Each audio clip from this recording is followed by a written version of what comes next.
հայրենիքը լքեն, երեք նաև նախատեսված էր, որ Սամվել Բաբայանը պետք է իրենց այցելել, բայց գործի բերումով չի այցելել, ինչ ունեք զգուշացնելու մեր արցախցի հայրենակիցներին, չնայած իրենք լավագույնս երևի ճանաչում են Սամվել Բաբայանին, բայց երբ։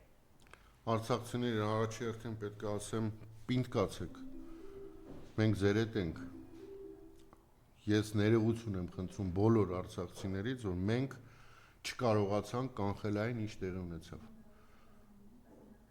Ես ներողություն եմ խնդրում, որ Հայաստանի վարչապետը, երբ որ ձեր վրա հարձակում էր տեղի ունենում 23 թվականին,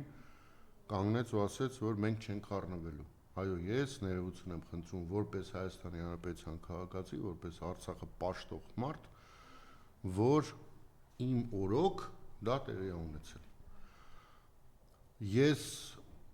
ձեզ ուղղակի կոչով կդիմեի, կասեի, մի հանդիպեք բոլորի հետ։ Հասկացեք, որ նաև նույնիսկ այս ծանրագույն իրավիճակում Նիկոլը տարբեր խաղաքարտեր է խաղարկելու, որպեսզի ձեզ մասնատի իրար մեջ, որպեսզի ձեր մեջ նիկոլականություն տարածի։ Այդ խաղաքարտերից մեկ հենց Սամվել Բաբայանն է։ Ու ոչ միայն ինքը։ Զգոն եղեք։ Շատ հնարավոր է, շատ հնարավոր։ Ես ընդհանրապես Սամվել Բաբայանի պահվածքը չեմ հասկանում։ Ձեր մոտ մի անգամ ասել եմ, ես երբևիցե չեմ կարողանա ուրանամ իր ավանդին 90-ականների ազատագրական պայքարի ժամանակ։ Բայց ինքը թքում է այդ ամեն ինչի վրա։ Սա խայտառակություն է։ Ու գիտեք, այս ամեն ինչը, երբ որ սենց հետադարձ հայացքով ես նայում, սկսում ես հասկանալ ի վերջո, ինչու առաջի հարվածը, ամենաառաջի հարվածը ստացավ գեներալ Մանվել Գրիգորյանը։ Սկսում ես հասկանալ, որտեվ գուցե Մանվել Գրիգորյանն այս ամեն ինչը կուլ չտար եւ դիմեր շատ ավելի կտրուկ գործողությունների։ Հիշեք 18-ին առաջի թիրախը ինքն էր, երկրորդը նախագահ Քոչարյանը։ Իսկ հիմա երբ որ հետադարձ նայում ենք, հետո արդեն երրորդ նախագահ, հետո Արցախի հետ կապված բոլոր մարդկանց, Հայաստանում ով Արցախի հետ կապված ինչ որ դերակատարություն է ունեցել, բոլորի վրա քրեական գործերը։ Բոլորի վրա։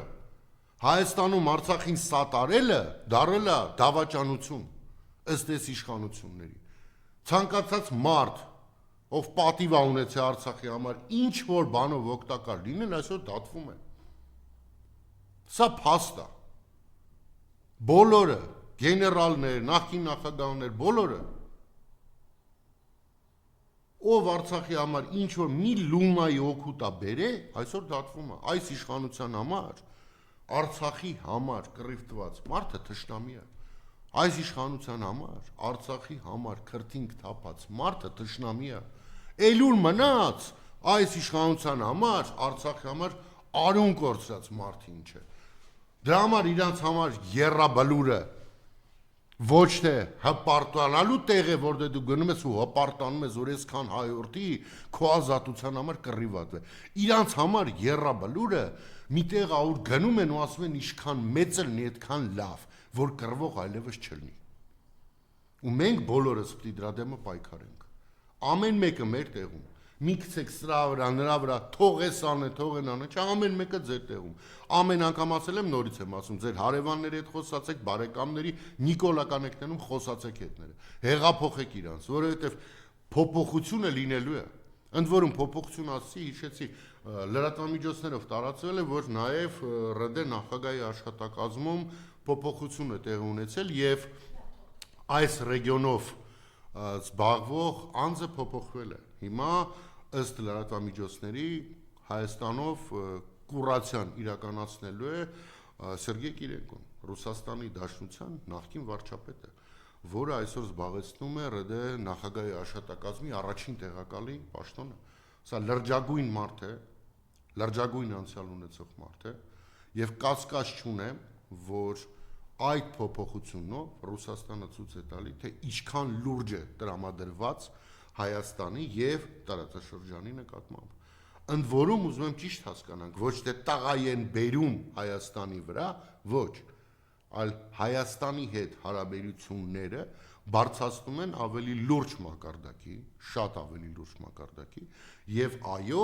ավելի լուրջ են սկսելու զբաղվել Հայաստանով, որպեսզի հասկանան, թե ինչ է կատարվում իրականում Հայաստանում։ Մինչ այդ հաշվի առնելով, որ Ռուսաստանում տարբեր բևեռներ կային, տարբեր բաշնյաներ կային, ես կասկած չունեմ, որ շատ հաճախ Ռուսաստանի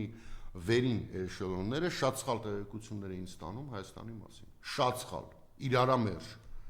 Երևում է եկել է պահ, երբ որ նաև Ռուսաստանի Դաշնության նախագահն է հասկացել, որ պետք է մի քիչ ավելի լուրջ զբաղվել եւ կատարել է նման ընտրություն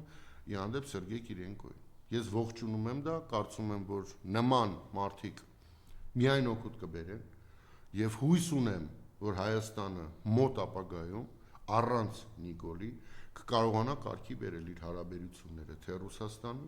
թե Իրանի, թե ԱՄՆ-ի, թե Եվրոպական միության հետ։ Ամեն մեկի հետ պետքա ճիշտ բալանս պահես, ճիշտ հարաբերություններ վարես։ Մեր տարածաշրջանում լինելով մենք այլընտրանք կամ բարեկամ լինելը Ռուսաստանի եւ Իրանի հետ չունենք, ուղղակի չունենք, դա բնական է այդպես։ Դրա համար մեր համար բոլոր հարաբերություններում առաջի տեղում պետք է լինի Ռուսաստան-Իրան, հետո մնացած բոլորը։ Հենց այդ բալանսը խախտվում է, մենք կորցնում ենք, ինչպես կորցրեցինք 20 թվականին։ Այսօր էլ բալանսը խախտված է։ Մեզ տանում են դեպի Թուրքիա։ Եվ քանի մեզ տանում են դեպի Թուրքիա, Ադրբեջանը դրանից միայն օգտվելու է։ Միայն օգտվելու է։ Ռուսաստանը ֆրալուացի ինձանից ինչ եք ուզում, եթե դուք ազգովի գնում եք դեպի Թուրքիա ու կարծես չեք պայքարում դրա դեմ։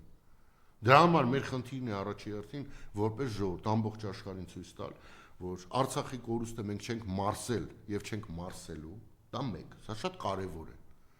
Երկրորդը, որ մեր համար մեր անկախությունը սակարկման ենթակա չէ։ Երրորդը, որ մենք Թուրքի լծի տակ ապրող ժողովուրդ չենք, որ մենք հերթական ցեղասպանության ենթարկվող ժողովուրդ չենք։ Այդ դա պետքա ցույց տանք մենք հասարակ ռամի քաղաքացիներս։ Այսքանը Մարիամ ջան։ Եվ վերջին